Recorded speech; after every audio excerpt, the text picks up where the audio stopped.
Assalamualaikum warahmatullahi wabarakatuh. Selamat pagi teman-teman semuanya. Selamat datang di acara 9 Praktikum Bioteknologi Lingkungan yang berjudul Pemanfaatan Mikrobia dalam Pembuatan Nata de Fruit. Sebelumnya saya akan menyampaikan terlebih dahulu pokok bahasan kita pada hari ini. Yang pertama ada pendahuluan, yang kedua ada Nata de Fruit, yang ketiga ada jenis-jenis Nata de Fruit, yang keempat ada Acetobacter psilynum, dan yang kelima ada faktor penentu keberhasilan. Seiring dengan berkembangnya zaman, kebutuhan manusia itu akan semakin beragam, termasuk pada kebutuhan terhadap pangan. Kebutuhan terhadap pangan ini biasanya akan mengalami peningkatan baik dari segi jumlahnya maupun keberagamannya. Dari segi jumlah biasanya disebabkan karena peningkatan populasi manusia yang kemudian berbanding lurus dengan permintaan kebutuhan pangannya. Kalau dari segi keberagamannya, biasanya disebabkan karena keinginan manusia untuk mencari sesuatu yang lebih. Nah, kalau untuk pemenuhan peningkatan dari segi kuantitasnya dapat dilakukan melalui peningkatan hasil produksi pertanian, perkebunan, dan lain-lain. Sedangkan untuk pemenuhan kebutuhan dari keberagaman itu biasanya dapat dilakukan dengan melakukan diversifikasi pangan. Nah, diversifikasi pangan itu apa? Diversifikasi pangan itu merupakan salah satu cara penganekaragaman makanan dengan menggunakan teknologi-teknologi masa kini yang kemudian dapat meningkatkan mutu dan kualitas dari sebuah produk pangan. Upaya diversifikasi pangan ini pada awalnya dimaksudkan untuk mendorong masyarakat supaya tidak hanya terpaku pada satu jenis bahan pangan pokok saja, dan dapat menggantikannya dengan bahan pangan pokok lainnya. Seiring dengan berjalannya waktu, upaya diversifikasi pangan ini tidak terbatas hanya pada bahan pangan pokok saja, namun juga telah termasuk ke bahan pangan pendamping ataupun olahan. Karena tujuannya yaitu sama-sama untuk mendukung ketahanan pangan dalam masyarakat. Salah satu diversifikasi bahan pangan yang cukup dikenal umum di masyarakat yaitu adalah nata. Nata merupakan bahan pangan yang menyerupai gel atau agar-agar yang terapung pada medium yang mengandung gula dan asam hasil bentukan dari mikroorganisme Acetobacter psilynum. Nata ini merupakan substansi yang terbentuk di permukaan cairan nutrien, yang sebenarnya merupakan polikel atau polisakarida ekstraseluler yang dihasilkan oleh bakteri Acetobacter psilynum yang terakumulasi dan terapung-apung di permukaan cairan nutrien. Adanya gas-gas CO2 yang dikeluarkan oleh bakteri Acetobacter psilynum saat metabolisme yang kemudian menempel pada fibril-fibril polisakarida ekstraseluler yang menyebabkannya menjadi terapung. Nah, nata ini akan tampak sebagai suatu massa fibril yang tidak beraturan yang menyerupai benang-benang atau kapas jika dilihat di bawah mikroskop. Nata dihasilkan dari proses fermentasi pada substrat yang mengandung gula dan nitrogen pada pH yang sesuai dengan perkembangan dari mikroorganisme Acetobacter psilynum, yaitu berkisar antara 4 hingga 4,5. Nah, secara teknis, nata itu dapat dibuat dari campuran berbagai media, selama zat pertumbuhan untuk Acetobacter psilynum tersedia dengan baik dalam media tersebut.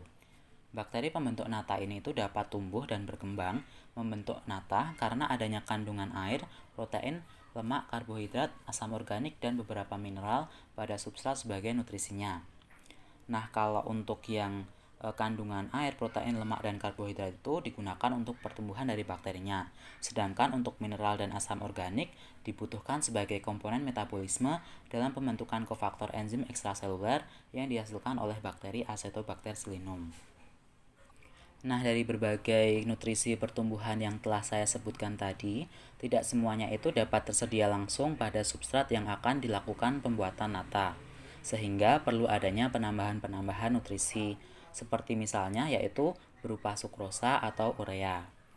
Penambahan sumber nitrogen anorganik dan organik ini akan meningkatkan aktivitas dari bakteri Acetobacter psilynum sehingga akan semakin baik dalam memproduksi nata. Hasil nata yang terbaik merupakan nata yang memiliki kadar serat sesuai standar nasional Indonesia, yaitu maksimal dengan kadar serat 4,5%. Selanjutnya yaitu ada jenis-jenis nata de fruit. Di sini bisa dilihat bahwa penamaan dari nata de fruit ini sangat bergantung pada substrat sebagai pertumbuhan dari bakteri Acetobacter silinumnya. Jadi penamaannya itu bergantung pada substratnya. Contohnya, nata de coco itu merupakan nata yang dihasilkan dari air kelapa. Nata de banana yaitu berasal dari limbah kulit pisang, dan masih banyak lagi. Kemudian kita akan sedikit membahas terkait dengan bakteri Acetobacter silinum. Bakteri Acetobacter silinum merupakan bakteri asam asetat yang bersifat aerobik, gram negatif, dan berbentuk batang pendek. Dalam medium cair, Acetobacter silinum ini akan membentuk suatu lapisan atau massa yang dapat mencapai ketebalan beberapa sentimeter. Bakteri itu sendiri terperangkap dalam massa fiber yang dibuatnya. Nah, mikroorganisme ini tuh dapat diproduksi dengan mengisolasi bakteri pada buah yang busuk, sayuran, cuka, jus buah, dan makanan minuman beralkohol. Isolasi bakteri Acetobacter dapat dilakukan dengan mengkultur pada medium agar Hertzian scrum atau HS dan dilakukan uji screening bakteri dengan medium HS cair. Produksi selulosa dari spesies bakteri Acetobacter selain digunakan dalam industri makanan, juga dapat digunakan untuk berbagai produksi industri lain seperti pembuatan diafragma speaker, bantalan obat, dan make up, penebal cat, dan kulit sintetis. Jadi ini sangat berkaitan dengan kemampuan dari bakteri Acetobacter itu untuk membentuk massa fiber yang dibuatnya. Yang selanjutnya kita akan membahas terkait dengan faktor penentu keberhasilan pembuatan nata de fruit. Jadi faktor utama yang berpengaruh pada pembuatan nata itu ada beberapa macam. Yang pertama terkait dengan sumber gula atau glukosanya, yang kedua suhu inkubasi, yang ketiga tingkat keasaman medium, yang keempat lama fermentasi, dan yang terakhir adalah aktivitas bakteri.